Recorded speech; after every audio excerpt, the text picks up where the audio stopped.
Morning, all. All right. News of the day video to start things off for your Thursday, January the 16th. A little over, well, we're halfway through the month, sure. 15 days before today and 15 days after. So, starting at the top of the board, the stadium jerseys revealed today by Columbus and Detroit. Columbus's seemingly getting a lot more positive reviews than Detroit's. Columbus has the cannon, and it's just the cannon. There isn't the circle around it or anything like that. I think it's okay. We'll see. It's one of those things where I kind of got what I wanted, and I looked at it and I'm like, but anyways, it's a whole other discussion for another time, I guess, on how I might have done it. Detroit, much like Reverse Retro 1 and Reverse Retro 2, it's a bit of a miss for Detroit, I think. But let me know your thoughts. Now, the helmets for Detroit are fantastic because it's got the winged wheel on the helmets. Not that we buy the helmets to go with the jerseys, so it's not something that we as fans are going to be buying necessarily. But let me know your thoughts. Did you like or dislike the new Stadium Series jerseys? John Tavares has been placed on injured reserve by Toronto. He's out at least a week, and he's listed as week to week. So I'm going to go ahead and go out on a limb and say at least 2 weeks for John Tavares. He got hurt in practice. It's one of those freak things that can happen. The good news for Leafs fans is McCabe's returning to the lineup tonight. So McCabe's back. That's great news for Toronto and for their fans, of course. And we'll see how they do without Tavares. That does bump Domi up. Looks like Domi's going to be on the second line tonight. So, yeah, just moving things around for the Toronto Maple Leafs, and we'll see how they respond. They've lost 3 in a row in regulation, so maybe some kind of shakeup to the roster will be good for them. So, with yesterday's goalie power rankings, the way that I do the goalie power rankings is simple. I go on to Money Puck, I look at all of the goals saved above expected by the goaltenders, and all the ones that are doing really, really well analytically, and I use those goaltenders as the template by which I derive the top 15, and I do that to keep my opinion out of it. So what I'm wearing here is my Ottinger jersey. Ottinger just does not have the amount of goals saved above expected for him to have been in that top 15 yesterday. My favorite part is when I do a list and somebody goes, well, if he was actually a fan, he would put this player on this list. So that sounds like if he was actually biased, he would have put like that. That's how I hear it. But anyways, Ottinger not on the list. Ottinger has been up and down this season. He has had his bad games. He's had his very good games as well, absolutely. Is he playing well right now? Yes, the whole team is.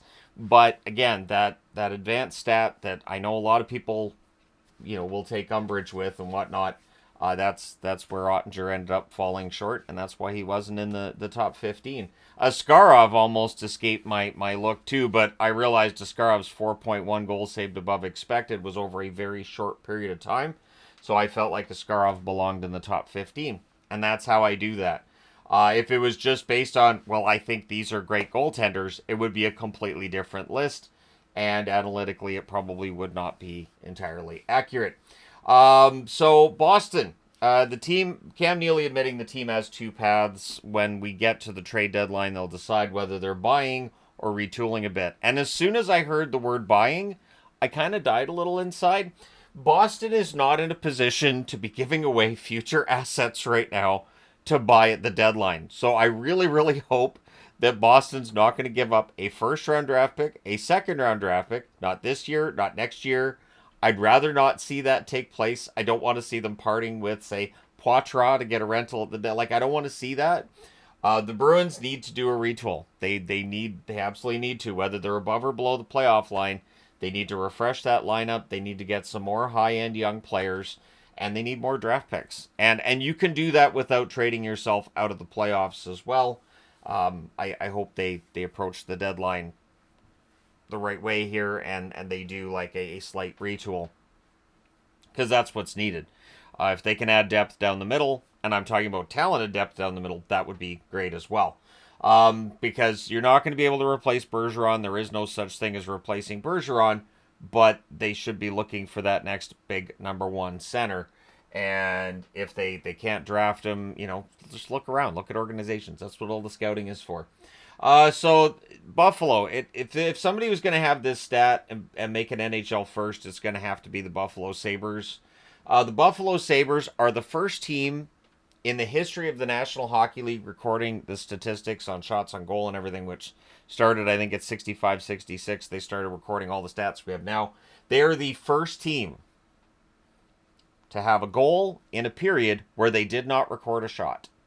So that's one of those things where, I mean, someday you might put that on a resume. Hey, my team, we scored a goal and we didn't have a shot on net, so we're efficient. I'm not sure how the shooting percentage works on that because by my count, that's not a number. But I think that the kicker with that was that it was also the hat trick goal. The hat trick goal wasn't actually a shot on net.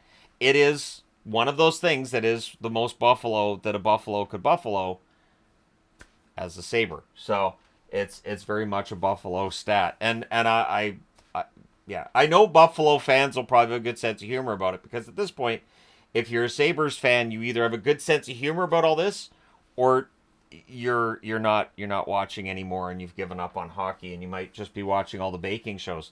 And I have nothing against baking shows. I enjoy the baking shows myself, although Traders, that's the one. Anyways, so Sabres, first team to have a goal without a shot in a period. Connor McDavid was talked about plenty last night, so apparently there won't be a fine for the elbow on Johansson, which, I mean, it's an elbow, it's a chicken wing, it's an elbow on the way by. It should have been a penalty. It should have been a penalty, and whether it would have been 2 or 4, or however you want to look at it. But there won't be a fine. Department of Player Safety not seeing it as reaching that level, which means won't be a suspension either.